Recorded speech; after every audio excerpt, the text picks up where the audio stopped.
Okay, welcome everyone. I see we've got off to quite a good start. Just going to give it a couple of minutes and wait for more people to join. We're already on 40 people on the call. Welcome. Lovely to have you all on.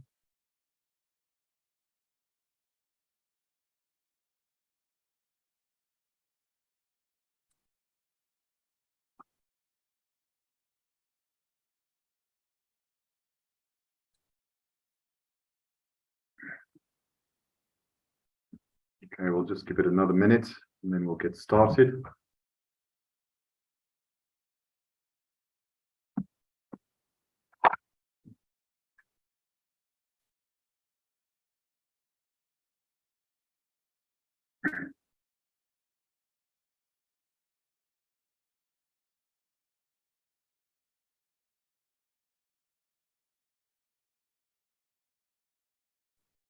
Okay, I think we'll get going. Thanks everyone for joining. Nice to have so many people on this webinar today. This is the last in our series of webinars on how to build a brand and market your business. We've got a really nice group of people here who I'll introduce you to during the course of the webinar. We're going to be sharing some insights and some sort of learnings and advice on brand building and marketing. That'll go on for about half an hour in terms of presentations and talks, and then we're going to go into a Q&A session. Just to keep you all aware, as the webinar is going on, please do use the chat function or the Q&A function to post questions. We will probably get to as many of them as we can at the end, but we do encourage you to use the opportunity to ask our panel any questions you may have on this topic. So SA Fashion Week, my name is Joshua Lowe, for those of you who don't know me. And I just wanted to tell you a bit about SA Fashion Week, which is coming up now at the end of October. From the 20th to 22nd of October, we have the fashion shows. You can buy tickets now at Quickets. And then on the 23rd and 24th of October, we have the trade show, and both are taking place at the Mall of Africa. For the trade show, if you are interested in signing up, if you're a designer, then do let us know. Once I introduce the first speaker, I'll post the email address of my colleague, Kennedy, you can get in touch with. You do need to have a cohesive collection, and you obviously do need to be ready to engage with buyers and retailers if you'd like to participate. But it's really a great opportunity and an exciting thing that we announced last week. We have 2 senior lecturers from the Paris School of Fashion who are coming out for this event, for the trade show, and are going to be spending one-on-one sessions with the designers, helping them with their collections. And we've also got Stadio, who are going to have 2 of their lecturers there helping also do the same. We've got a 2-day educational seminar, what we're calling the Fashion Focused Talks, with lots of interesting topics for buyers. So there's lots happening. And as it stands, we're about 80% sold out on the trade show. So do get in touch with us if you'd like more information. I'll also put my email address in the comments box as the session's progressing. So without further ado, I'd like to introduce you, first of all, to the moderator of the session, Tom Fells, who is the CEO of Animerim. And just by way of introduction, Tom is a mission-driven brand expert, speaker, and author with a passion for conscious business. Tom Fells is the founder of Animerim, strategy advisory accelerating sustainable business leadership, and represents the global B Corp community in Southern Africa. He was previously a luxury eco-tourism CEO at Singita, as well as a director of advertising group Machine, and is committed to building movement of business as a force for good. Welcome, Tom. I'm going to hand over to you now, and Tom's going to do a little bit of a talk about this topic. Thank you so much, Josh, and good afternoon to everyone. It's a great pleasure of mine to be here. And to kick it off, I really want to start by inviting us to think very broadly about the context within which we are thinking about brands and branding, and then layering it down into how brands get marketed, and in the context of your businesses, how you show up and succeed. And as Josh has shared, my absolute passion is creating purpose-driven brands. So I always like to think of the role of brands and businesses beyond the functional items they produce or the services that they sell. And fundamentally right now, we are in a crucial time of awakening and change in the world. As we've come out of COVID, we've realized that so many aspects of the system that existed going into COVID just don't serve us anymore. And we're seeing that sort of dying economy of extractive thinking, of very polarizing economics and politics and philosophies being replaced with a new system, which is regenerative, restorative, and really, I think, embodies what it is to be human. And who gets to design the future? Well, increasingly, it's technologists, it's creators and makers, and it's creatives like us who are charting the way forward into this new, more human version of work. Now, why is that exciting? It's exciting because it puts the power in our hands, and we can use technology to amplify our voices. And importantly, the role of business is going to be the thing, in my mind, that truly shapes the next generation of what leadership looks like today. Now, going to the world of branding and brands, why is that important? I think a brand encompasses the sum total of the experiences, the memories, the connections, and the context that you have with any particular business or product. And if you think of that, it is truly holistic. And it invites you to think beyond what brands used to be, which were marks of ownership. You know, the early days of branding cattle, for example, which, you know, was simply a measure of how much you owned and where, whether it was on properties or a crest in an ancient coat of arms. They were very much maker's marks pre the making. It was a mark of ownership. The maker's mark then followed. And that really was a craftsman, tradesman mark to show a point of origination and maybe to express some sort of credentials and sort of quality cues. I think brands now are playing much more of a holistic role in being a mark of belief. And not just what you do, but what you stand for. And that's why we see businesses around the world also very proudly communicating what they stand for alongside what they do. In fact, those are the things that are promoting them to achieve higher performance, greater customer satisfaction, loyalty, preference, and so on and so forth. So if you think of the realm of brands and branding in that context, it invites us to take not just a functional view of what it is that you sell, but also why you sell it, or to Simon Sinek's famous sort of golden circle, people don't buy what you do, they buy why you do it. So I'm going to give you a quick hack in terms of building your brand from the bottom up. Really, if you want to start building a brand, the first thing you would do, like you start a creative process, is with a blank sheet of paper. And literally you could list down every word you can think of that you connotate with your product, with your service, with your craft, with your intent, with your passions, and really just get as many words out there as possible. And then what you're going to start doing is splitting the page in two. So you're going to rewrite that list, and now you're going to take all of the words you've written, and you're going to separate them into two columns. The first column is going to be relating to everything functional that you do. It's going to be your craft. It is going to be maybe a particular focus that you have. Maybe you only do women's wear, or maybe you only create shoes. It's going to be all the things that are functional in your broad offering to the world. The other column is going to be everything that is emotive. It's your passion, it's courage, it's non-conformism. It's maybe the unique flair that you have in being bold and courageous around the use of color. And you start to paint two very different worlds of your brand, which is effectively your yin and your yang. It's what you do and who you are. I love the idea that particularly as entrepreneurs and makers and creatives, your brands can be expressions of your own personality as well.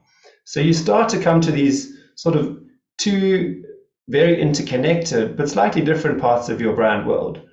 And then what I urge you to do is look for themes. What are the big themes within each of those columns? And distill those down to literally 2 or 3 words and see how those two connect. And I think if you can get to that point, you found your brand essence. And from there, you can go back and you can look at all the words you've written and you can see how they connect and communicate different parts of that essence. And once you look at all those words, you can really distill down to 2 sentences. The first sentence, your purpose, is what change do you want to make in the world? And I think a great example of this is Chloe, the fashion house, which has recently become a B Corp and have been through a certification of being an impactful business for good. their communicated purpose, having gone back in their history and really read into the founder, who was a real feminist before her time, has re-articulated their purpose now as women forward for a fairer future. Women forward for a fairer future. And what they're now doing, of course, is trying to find more female designers, greater diversity, look at their supply chain in terms of female ownership, look at educational programs and upliftment for female makers. So it's really shifted the way they think about their business. And in a sea of really sort of potentially homogenous fashion shows and collections that come out every year, they've got a very different point of, a very particular point of difference now. And I think if you can start to communicate that essence, you have something very special that you can also leverage off as well. The second sentence that you need to do, or to create rather, is what is it that you do to bring this purpose to life? And then that's really about those sort of decisions you make about how you're going to be creating your business, whether you have sustainability in mind, whether you want to use local craftsmen only, whether you're going to contribute to the community and uplift and so on. So those two sentences really are almost at the foundation of your brand wheel. But once you've got your essence nailed, you can start to articulate that in any way. And what I always urge you to do is try and find the balance between the yin and the yang, what you do and who you are. And there really is the basic fundamentals of the beginning of the marketing plan, certainly from a brand perspective. I think that's a great place for me to stop and hand back over to Josh, so he can introduce the remaining speakers. Thanks, Tom. That's a really nice perspective and nice way of putting it, and very valuable advice. We're now going to go on to our next speaker and panelist, Nandi Molefe. Nandi Molefe is an entrepreneur, social media marketing and branding specialist, speaker and author. She is a WITS graduate with a Bachelor of Arts in Linguistics and French.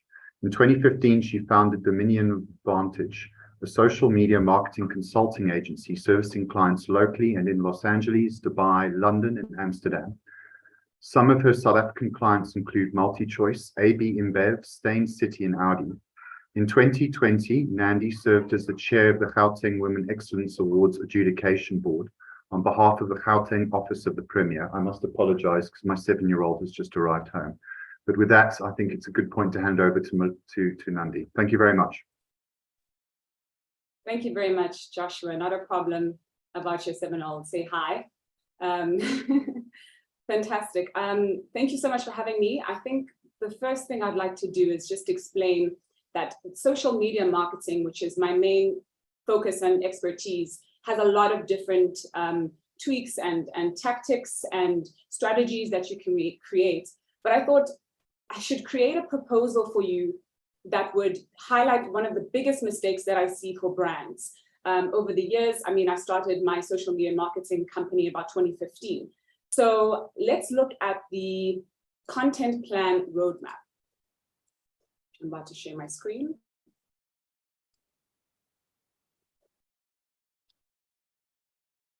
All right, so the fundamental element for having successful branding and marketing on a social media platform is to have a consistent and a fluid process that allows you to not only find a new community, build your business, but also evaluate whether what you're doing is making any sense. So the first thing that we're going to do, that I suggest that you do when coming up with your social media content plan is you look at what your business needs are. That's the first question whenever I find I have a meeting with a client. I always want to find out what's the problem.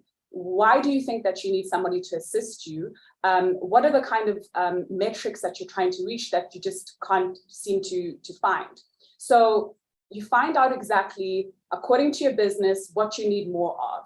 And on social media, this looks like, it can look like one of the following things. It can look like getting greater brand awareness. It could look like generating more leads, as well as boosting sales, or sending more traffic to your website, or sending more traffic to your online store, which now exists within social media.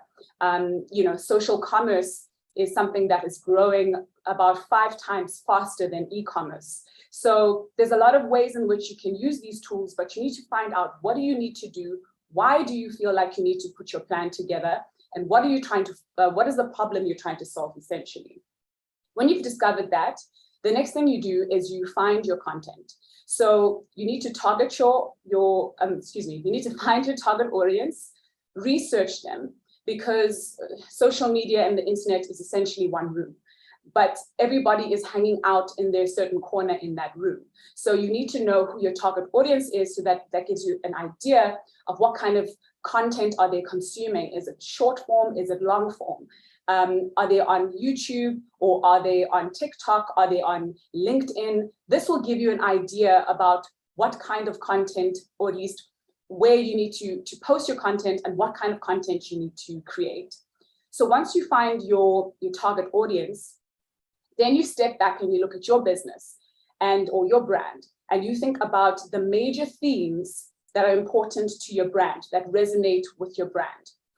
These themes, for instance, in the fashion world could be some of the design inspiration. I mean, what draws the inspiration for you to start your brand, or to run your business, as well as product creation. Behind the scenes content does really well. Maybe that's something you want to show. Maybe that's not something you want to show. Sometimes it's really valuable as well to show who you are as a designer, or who the team is if you're maybe a B2B business in the fashion industry. So you find themes that you're comfortable with, that you want to share, and that you essentially will then develop into a plan. So this brings us into the planning your content area. So when you plan your content, the idea is you want to have a month's worth of laid out content that you can easily just release and change if something topical comes up, or a better inspiration comes up for you.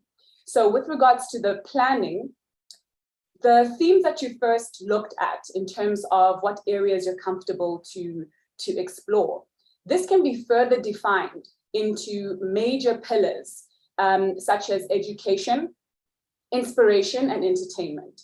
So if you take your themes and you find a way for it to be educational, maybe you highlight certain myths or misconceptions, mistakes around your product or around your business, that would be educational. And that kind of content establishes you as an authority. So the reason why people trust brands is because they believe in they believe in essentially in what they are, that they are successful, and that they know what they're doing, and that they're the best at the top of their market. So education is a great way to share that kind of content. Inspiration is also a really good way, because that allows the audience to have a personal connection with your brand.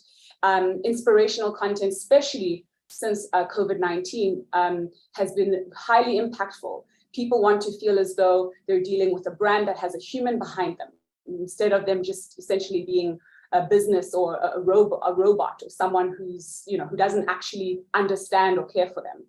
Then with regards to the entertainment element, that could be content that is something that could be easily reshared, or something that your brand resonates with, that maybe is not necessarily your own, but obviously you need to credit whenever you reshare content. And then you need to have your paid promotional content, which is standard. I mean, at the end of the day, if you're on social media for your marketing, for your brand to grow, you're going to have to include content that shows your product, that has special giveaways, that has invites to events, that generates money for your brand. The next element is creating content. So when you create content, you need to make sure that you look at your monthly plan and you decide, based on your target audience, what your major social media platforms will be for you to post upon. You then look at those social media platforms, and then you let that determine what kind of content you'll be creating. So I mentioned this beforehand. If it's LinkedIn, short videos work well, as well as the fact of articles, because that again gives you an authority to show that you really know what you're talking about as a brand, as well as using different types of quotes, using different types of articles that resonate with what your brand believes and that identifies that you are abreast with the world industry, or at least the level of the world's industry in your particular field. Another thing that you should look at is trying to create this content plan and this content in a sense that will give you 2 weeks of content beforehand. So the best way I suggest to do that is to dedicate maybe 2 or 3 days in the week to shoot the content. Sometimes if it's a long form piece, you're able to actually chop up smaller clips, use that for Twitter, use that for Instagram. And there's plenty of research online that describes what kind of content works best for each platform.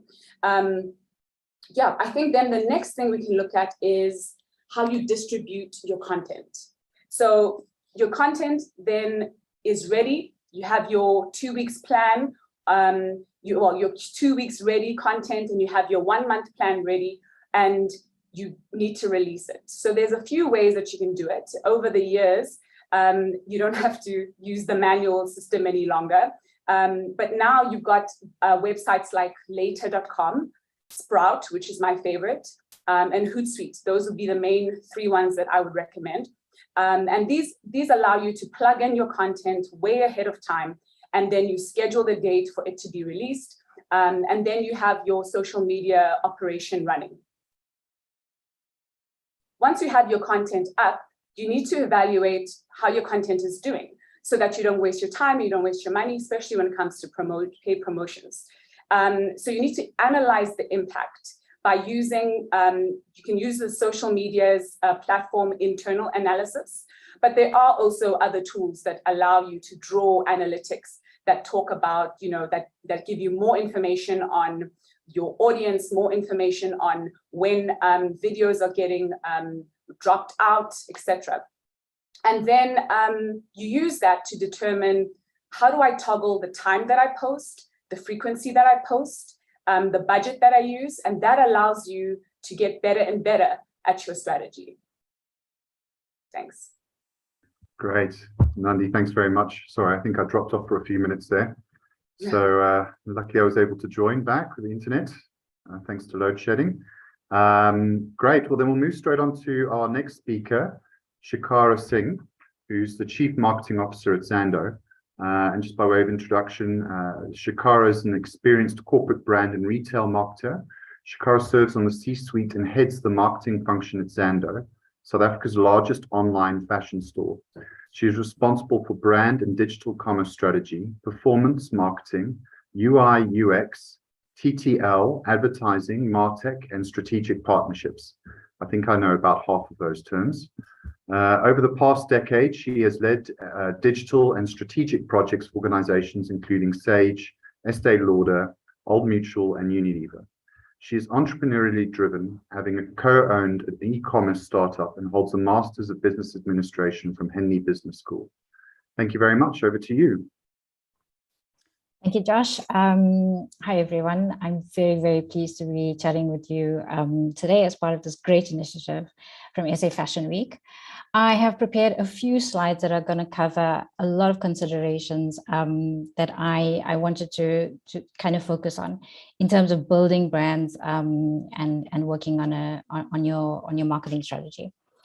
Okay, so in starting with what is a brand? So I'm going to give you a practical example, because I think the best way in which, when you're building your brand, you have another brand to reference in mind. So Tom articulated it really well, sort of the history of branding, where that comes from. But if you also consider one of, some of the leading brands that we come across on a daily basis. So Coca-Cola is one of those great brands that I think emulates a lot of your brand planning and strategy. So if you had to travel anywhere, somewhere foreign, you would naturally gravitate to things that you trust, things that you recognize, and things that you're familiar with. So if you travel or like anywhere foreign, you walk into a supermarket, you're going to look for something, maybe a beverage, you're probably going to be left with choice of, a whole host of products that you're not familiar with. But you'll more than likely gravitate towards a brand that you know, that you trust, something that's consistent and recognized. So if you can just kind of keep that in the back of your mind. And with that, I'm going to cover sort of 3 components of building a brand. What is a brand? The first is a differentiator. So like I've mentioned in the example, often consumers have a lot of choice. So it's super important for you to craft out a differentiating strategy for your brand. The 2 elements that you can leverage in your planning phase is your purpose. I think Tom again articulated this very well. So first and foremost, you need to address a need. Ideally, you should address this need in a unique way to your brand. So always taking the competitive set into account. You'll need to build a brand vision as part of your purpose, something that is a bit long-term. Something important, especially a lot of designers already have a vision for their brand, and you more than likely would include a USP, so a unique selling proposition, as part of your purpose. So that's going to pull you apart from the competitive set. It's going to make you stand out to consumers when they are faced with choice in your chosen market. The other element that I wanted to touch on in terms of a differentiator is this concept of brand promise. So again, referencing what Tom had explained in terms of brand essence and brand DNA, I like to term it as your brand promise. So it is a single statement that is absolutely true, or the absolute truth of your brand. It's the guiding principle. It is at the heart of the brand. It is pretty much your brand essence and DNA. But if you consider it in terms of a promise, so if you made a promise to a consumer, you would strive to meet that promise. So I think in terms of a differentiator, work on building out a purpose as well as an essence or a DNA, the heart of your brand, and frame it in terms of a promise to yourself, promise to whoever works on the brand, and a promise to your consumer. So that's on the differentiator component. The next component of a brand is identifier. So again, exactly like the Coca-Cola example, something that's identifiable. If you see Coca-Cola, wherever you see Coca-Cola in the world, wherever you taste Coca-Cola in the world, it's pretty much the same. So you need an identifier, and usually the tools you use to craft this out for your brand is a visual identity. This is where you'd bring in logo design as well as creative direction. So here you get to be creative, craft out something that's unique to your brand. Sort of your logo. I think I don't need to spend too much time explaining, that component, but creative direction in how you treat your photography, how you treat visual merchandising, or if it has a consistent treatment, builds and adds equity to your actual brand. The next portion in identifier is your brand personality. So brand personality is pretty much your style of communication to your consumer. In that, you need to craft out a tone of voice. It would be all the characteristics that you're going to bring into your brand. This is where you're bringing your brand to life. It's across your visual identity and your personality. And like, again, Tom mentioned it, really well. You can be as bold as you like here, because you're not going to look at this in a siloed version. Remember, this is a component of your brand. So if you want your differentiator to actually be, really loud and proud, that's a great way to actually leverage the two. The last component that I've added is this concept of entity. So a lot of us, sort of review brands as, the logo, the differentiator, what we put out to the market. But brands are also entities. They can exist independently, as in they're a business. So I wanted to just sort of highlight this component of branding as well, because I think there's a lot of opportunity around it. In terms of evolution of an entity, when you craft out your brand positioning, which is pretty much how the space you occupy, the unique space you occupy in terms of your consumer mindset, as well as in terms of the market, that will evolve over time. So I'm going to reference back to Coca-Cola. Started off as a beverage business, but then over time, based on consumer needs, sort of reduction in sugar, the sort of consciousness around caffeine. So a lot of those insights will come through from a consumer perspective, and you will evolve the brand over time, because you always need to be relevant to your consumer target market. So that's something to keep in mind when you're building out your brand. The other component of entity, excuse me, is legacy. So because in terms of an entity, it can, the brand can outlive the lifespan of its creator. So another good example of this is Chanel. So years and years have passed, but the brand is still true to its essence. It's evolved its positioning, but still super relevant to its target market. So when you build out your brand strategy, also have the, sort of in the back of your mind, that there's this element of longevity that you're building to the brand. Okay, so that's the branding component. On the next slide, I have just touched on the marketing mix. So you'll be pleased to know that, sort of the concepts that I'm going to go through here, I'm not going to cover all of them because it's quite a lot, but whether it's a multinational like Unilever, this model is fundamental in marketing. The 4 Ps are an absolute. So, those in the larger circle on the left-hand side, you would need to craft out this for your marketing strategy.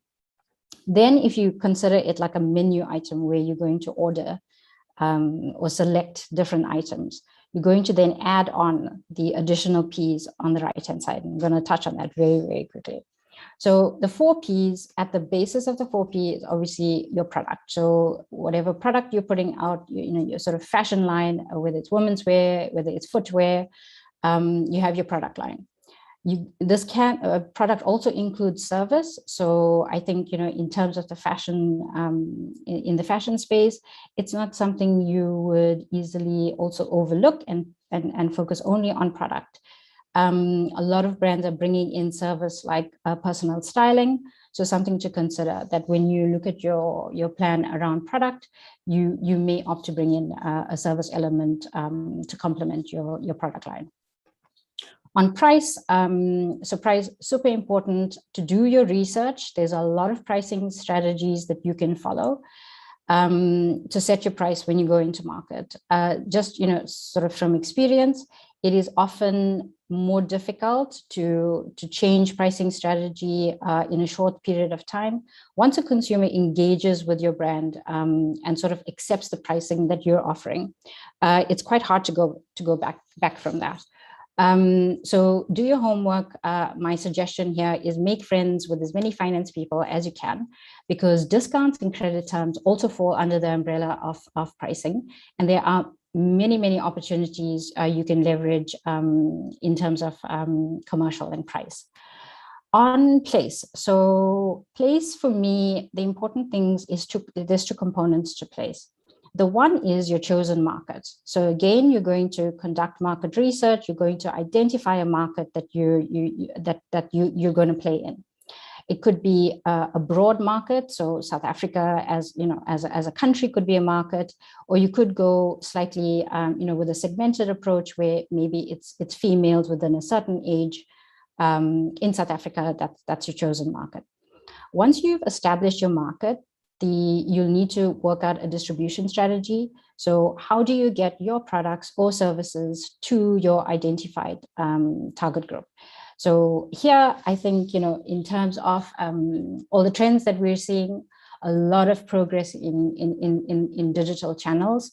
There's a lot more options that you can bring into distribution. So click and collect is something that you can consider, which, sort of leverages both an in-store environment as well as an online platform.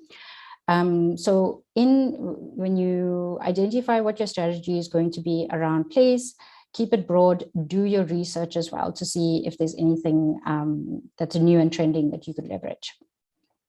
The last P is promotion. So this one, quite sort of self-explanatory. It is all your communication channels that you are going to leverage in terms of talking about your brand, communicating new launches, promotions, and so on. Also advertising, so not necessarily all your communication channels will be the same as your advertising strategy. So consider a communication channel where you own most of the channels, so it's your owned media, and advertising around paid media. Then the other element around promotion that's good to leverage is publicity. So things like events and activation, PR, still super, super relevant in terms of the marketing mix. So yeah, just focus on all those 4 Ps. I'm going to talk about a few other Ps that are on the right-hand side. So the marketing mix, like I said, it's very fluid. You basically, you work with the fundamentals and then you build on extra Ps as you go. So for me personally, people is the 5th P. And people is super broad. It's a massive opportunity in terms of branding and marketing. And why I say that is because at the heart of people is your consumer. So you need to have a clear strategy around who your consumer is. So identifying them, understanding them. What are the insights that are driving them within your market or your category? And the tools that you could leverage for that is you can sort of define customer journeys. You can, once you define your customer journeys, you will then be able to identify touch points. So consumer touch points, very important. And those kind of interlink with now your promotion P. So you're going to communicate according to those touch points that you've identified. And another area is buyer persona. So here again, you get to bring your brand to life. You get to bring your marketing strategy to life, having sort of planned your buyer personas into your marketing mix. The other area of people, brand ambassadors, a great way to get your brand, sort of more exposure. And leverage key opinion leaders, whether it's personalities or influencers. Brand ambassadors under your people strategy is sort of super important. The other area, I think Nandi touched on this, is the storytelling element of the people behind the brand. So, often when I have discussions with designers, they have such great stories in how they started the brand, what's their vision for the brand. So this is such an important and often overlooked area. Build storytelling into your people strategy and into your brand. So, sort of leverage authenticity, the history of your brand and the vision of where you're taking the brand. Another P that I'm just going to touch on, but I think Tom had given us a sort of a good roundup is planet, something that's super sort of current trend at the moment, is a great way to introduce this as part of your marketing mix as well. So you would itemize a strategy where you could opt to go the sustainability route, whether it's ethnically sourced, fair trade, all the sorts of things you would roll up into the sort of under the planet P. Yeah, so that's pretty much it on this slide for marketing mix. But I would encourage you to be creative and cover the fundamentals and then build as you go. So as you're scaling your business, as you're getting feedback from consumers on what's working and what you could improve on, you would then continuously sort of bring in additional Ps. Okay. Thanks, Shakara. Cool. If we just move, I think we just need to move on to the last speaker, if that's okay. Okay, cool. Just so we've got time for Q&A at the end. So we're just going to thank you for that. That was very informative. Cool. It's always good to have a recap. I mean, and on some of this stuff. And we're going to go straight on now to Arabelle. I'm going to introduce, who's a lecturer at Stadio on trend analysis, marketing, and brand management. Arabelle started her academic journey at the University of Pretoria, receiving a degree in clothing retail management. She went on to receive a master's degree focused on consumer complaint behavior with the South African fashion industry from the University of Pretoria. Currently, she's a full-time module coordinator and lecturer at Stadio School of Fashion, focusing on trend analysis and marketing and brand management. Her goal as an instructor is to create an atmosphere that fosters learning with a focus on innovative classroom techniques. Thank you, Arabelle. Over to you. Thank you so much. I'm quickly going to share my screen just to open up my PowerPoint.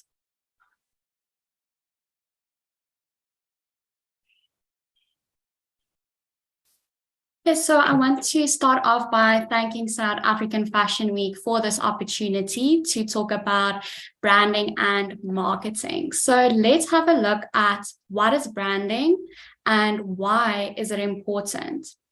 So branding, in essence, is the process of creating a unique and memorable name and image for your business and your product in the mind of the consumer.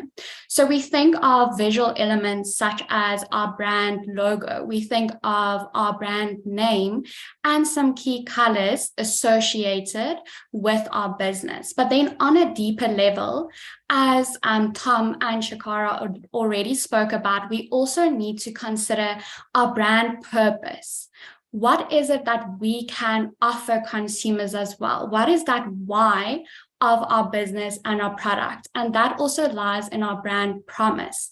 And then we also need to think of our brand personality. So then I included this image, and I want you guys to think about, why are you willing to pay more for a Nike branded shirt versus an unbranded shirt? So in this lies the value of branding. Branding gives you that opportunity to actually add value, meaning, and purpose to a generic product. And this then helps to set you apart from your direct competitors. So if we think of the Nike brand, we are willing to pay more for this product because we know that we are buying into a specific lifestyle. If we think of Nike, we immediately think of their slogan, just do it. So then I am motivated to buy this shirt because of this promise that they are able to deliver, they have innovative products, they are focused on sustainability, and they also motivate me to partake in a more active lifestyle. So this is how branding then helps specific businesses to set themselves apart in a world where we have a vast majority of choices. We will then buy into a brand with which we can identify with. We can identify with their personality. We can identify with their purpose.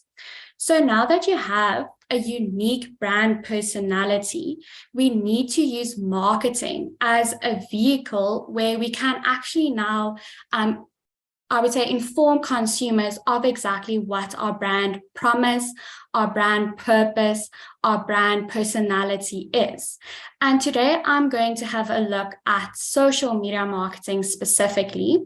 So in the previous session on how to get your products into stores, the head buyer at Zando, Amanda Rich, actually spoke about the importance for designers to have active social media accounts, because think of a social media account as your digital business card. So what are some tips and tricks for using social media? So the first thing is, such as Nandi already spoke about this, to have clear objectives of your business. So I'm going to take it one step further and only focus now on when you have to create content. So you maybe know now you need to create brand awareness, or you maybe need to increase your following on your social media platforms. The first step is you need to define your target audience. So here you need to think, who is my customer? And then you need to go and do some research. So the research isn't just based on what their age is, but also what platforms do they actually use? What content do they best engage with? As soon as you have this information, you can now choose your social media platform. Now that you have your platform, you will start to create your content. So my advice would be to use social media as a storytelling opportunity to actually connect with your audience, to add value to their daily lives, and to then entertain them as well as to validate them, to show them that you actually appreciate their input. So that's why we say you need to focus on content marketing as opposed to traditional marketing that's focused on sales tactics. So an example here is, instead of focusing only on images or posts related to your product and captions such as buy now, focus on creating content that adds value. So think of maybe using a reel where you still include your product, but you now give some styling advice. Think of how you can utilize key events happening in South Africa, how you can use, for example, public holidays to your benefit to actually educate your consumer. So always create content that links back to your brand personality, that links back to your identity and your purpose. So be organic, spontaneous, and humanize your brand, because consumers will be able to identify with a personality rather than a cold brand that they don't really know. So focus on creating that human side of your brand. And then Nandi covered this as well, the content calendar. So why should you have a content calendar? So a content calendar helps you to plan your social media posts in advance. And this is important to create brand consistency, because we see that this actually increases the credibility that consumers associate with your brand. And create a content calendar that is sustainable for you. So you don't have to post every single day, but I would suggest to post at least between 3 and 4 times a day, and to then keep this consistent. So then having a look at content. So as I said, focus on content marketing to add value to your consumer, to your audience. So always ask yourself the question, is this relevant and useful? Also ask yourself if it links back to my ideal type of consumer. Do they prefer video content? Do they prefer static images?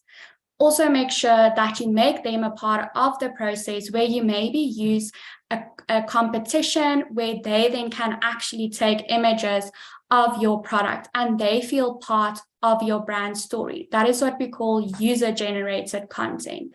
And then also use the app's features like stories, reels. This is very good to boost engagement, especially the tools we have available via stories on Instagram, such as polls, your emoji slider. You can ask them, how much do you love this outfit? They can do the emoji slider. You can even get feedback from your consumer. Maybe you develop a specific style of dress in 2 colors.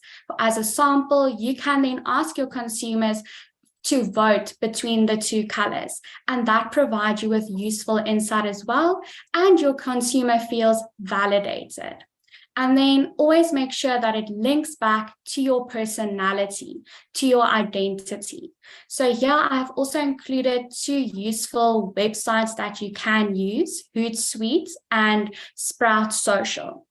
And then I also want to say that a key trend that I have seen is actually a shift away from our glossy mega influencers to more organic, smaller content creators. So an idea could also be to collaborate with smaller influencers. For example, to maybe collaborate with a stylist and have that stylist actually showcase your products, and then you can tap into their community, because community is becoming very important, because consumers want organic content. They don't want marketers to push promotions on them. They rather want to interact with a human. And then I just want to end up here with one of my do's. So do go back to the basics. Don't overthink social media marketing. Use social media marketing as a tool for storytelling to show your unique personality. So think of content that engages with your consumer, that I would say entertains your consumer, and just have fun. So that is then the end of my PowerPoint. Great. Thank you very much. If you can just stop sharing. And I can... Just quickly there. Cool. I must apologize to all the speakers because I know I put them under a lot of pressure in terms of trying to cover so much in a very short period of time, but I think it was important that we have some time to go to Q&As to see we've got 6 questions that have come in. So I'm going to hand over straight to Tom, who's going to manage the Q&A and moderate this session. And yeah, good luck to you all. Thanks very much. Okay, amazing. Thanks very much to all the speakers. There are 6 questions and we've got 9 minutes. So if we stick to 1.5 minutes a question, we should be able to get through them. The first one is going to go to Shikara.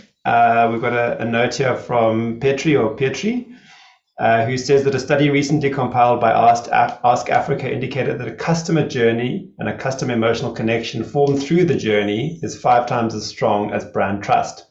What is Zando currently implementing to appeal to this need for, for emotional connection within the customer journey in e-com? So what is Zando currently implementing to appeal to this need or the emotional connection need in the e-com customer journey? Hope you got that question. Yeah, I got it. So in terms of Zando, we are focusing on what we offer to the consumer that is, one, a differentiator, but also it has, it adds value to the consumer, or, sort of a lot of the times it's the brands that come on board. So I'm going to cover this from the brands that sell on Zando. So we obviously a B2B element as well. We are a marketplace, so we offer a marketplace model, and we really leverage, sort of support and partnership with brands to help them scale within their businesses. So what Zando is focusing on is, the element of telling brand stories and really leveraging that in terms of consumers connect with what they're conscious, what's driving them from a cause-related perspective. So supporting small brands, SMEs, all those sorts of things is pretty much where we're crafting out a strategy for that. Cool, brilliant, thank you very much. On to the next one, and I think this one is going to go to Nandi. Hanley asks, at what point should a new brand consider outsourcing their marketing, especially their social media marketing? I think, social media marketing is like any department. We can all try and do our own accounting, but if we have someone professional, it makes it a lot easier and safer for our business.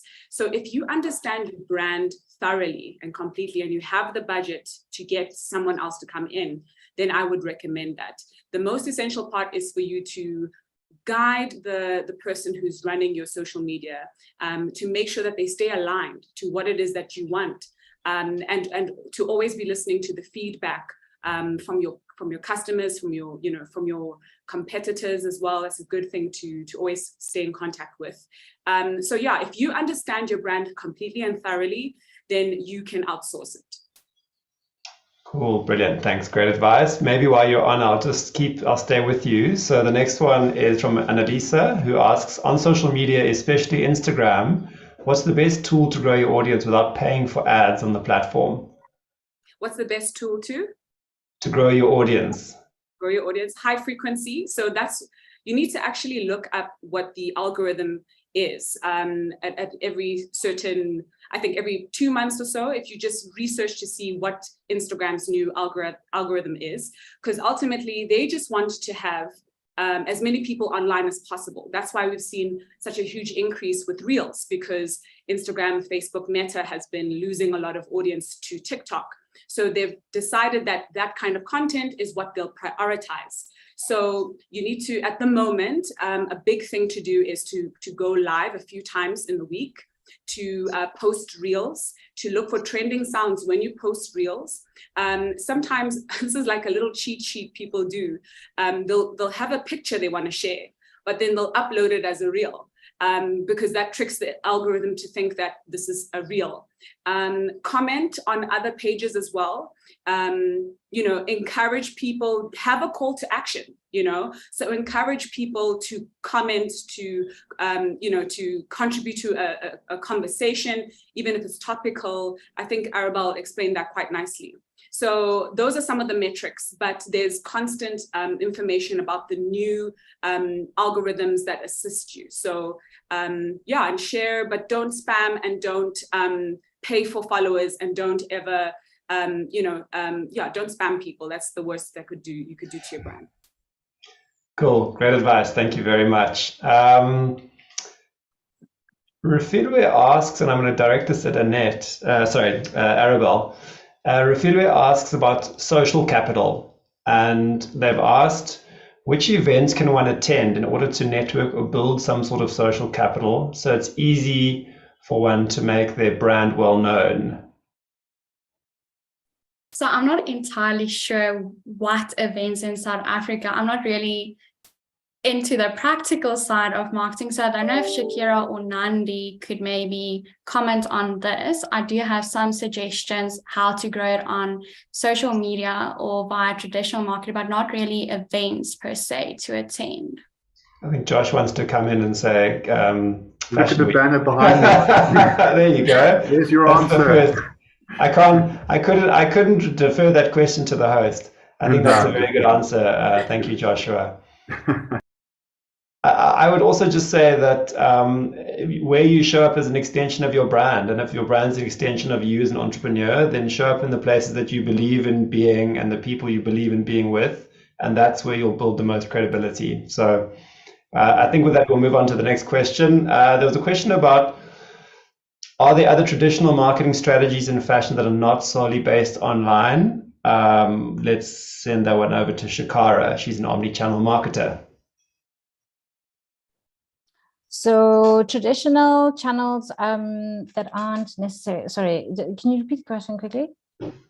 So they're generally asking about traditional marketing strategies that are not solely based online. What are they? So, the mix in terms of traditional is still super relevant. So traditionally, you would have looked at print, TV and radio. They still have a place in the marketing mix. I think the prioritization of them has changed over time. But yeah, print can either be magazines or in some instances leaflets. So something as simple as leaflets in e-commerce, I'm going to just draw an example here. If you have a partnership with a brand and you have a beautifully designed printed leaflet that has a voucher code where you're driving an acquisition strategy, you have a code on the leaflet, and you're essentially distributing that to consumers, is a great way then to sort of marry the two channels, where you're now bringing in an offline component via your printed leaflet and then driving them to e-commerce online. Awesome. Thank you very much. This next question is a really, really good one from Mosa. They ask, how does the panel feel about the future of SA's fashion landscape and SA audience's readiness to spend on local brands like they do on international brands? I'm definitely going to ask Shakara to answer this, because she's obviously used to working with a very diverse brand mix. Interesting one. We are finding there is a lot more interest, engagement with local brands, which is great for the South African landscape. South African brands are, we want to support local. We really buy into the proposition that it's locally sourced, it's produced here. The creative is actually driven, from a local aspect. Also, you have the, so consumers buy into authenticity. A lot of local brands understand the local market. We know what works, we know what ticks. So yeah, from a retailer perspective, we're seeing a huge level of engagement and support for local brands, in saying that there will always be a consumer or a bucket of consumers that are going to support the global brands. So global brands, it's going to be your powerhouses like Nike and Adidas. We've bought into the proposition. These are legacy, sort of established brands. So there's always a market for that as well.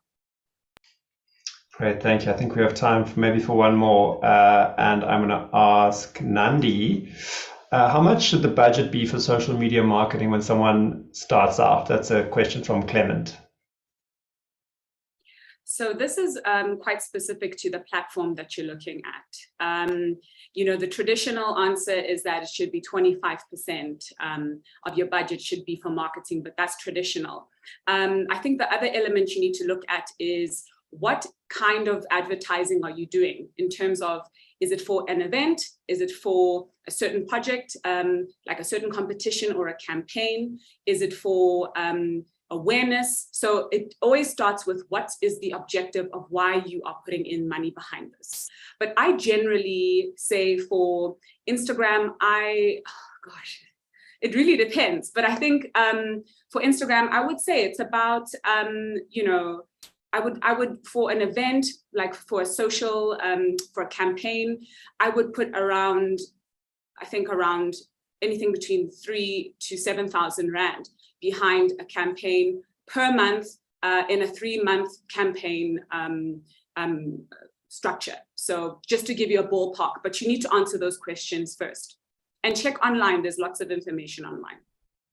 Yeah, I'm sure it ultimately is a paid platform to a certain extent beyond sort of organic views. Depends on the kind of results. You have brands spending millions every month, and of course you need to start somewhere, and maybe it's a question of just checking what the results look like based on a level of spend and see whether you get better results as you start to increase that threshold. I think we're going to call it an end to questions. Thank you very much for those questions, some really great ones with some diverse viewpoints and well answered to the panelists. So I'm going to hand back now to Joshua just to round us up. Thanks very much. Thank you, guys. Wow, that was such an impactful webinar. I thoroughly enjoyed it myself, and I can see from all the questions there's obviously a lot of interest in this topic. Certainly when I started off with SA Fashion Week around June, a lot of the designers I spoke to said that they were particularly interested in this topic and just where to start and what a brand is and how to go about putting a basic marketing plan together. It can be quite daunting, but I think this has helped them a lot. And again, just to remind you that if you are interested in attending the fashion show, it's the 20th, 22nd of October. You can go on to Twicket to buy your tickets. And also the trade show itself, I have posted Hanley's details. It's Hanley at safashionweek.co.za if you are interested to learn more about the trade show itself, which is the 23rd to the 24th of October. So thanks very much to all the panelists, all the attendees. Wishing you a good end to the week, and look forward to seeing you in a month's time at the fashion show. Bye, everyone. Great.